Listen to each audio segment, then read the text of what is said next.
Hello and welcome back. Thanks for your love and support.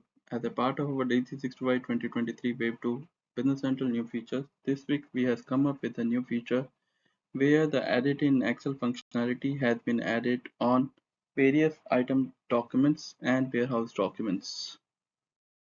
So if you will see, edit in Excel feature is a very useful feature for the client users where they can edit in Excel and it will update it automatically back in the Business Central.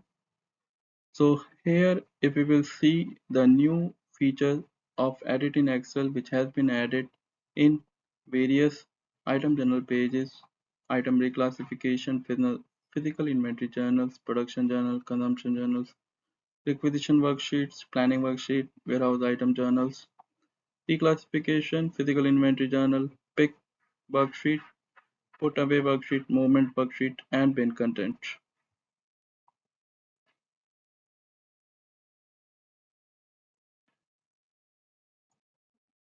So now friend, let's see this feature in the Business Center. For that, let's open the output journal. So here if you will click the output journal, here this is the edit in Excel. So here you can click open in Excel, edit in Excel. Same way if you will go to the item reclassification journal,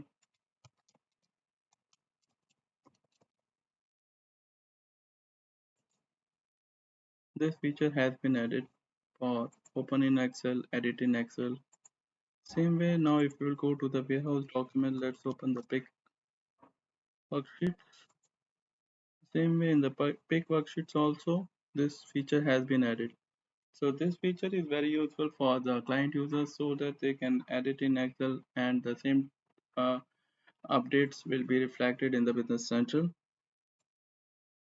Thanks for your continuous love and support. If you guys have not subscribed our channel till now, kindly visit our YouTube channel, like and subscribe and press the bell notifications for more videos on Business Central.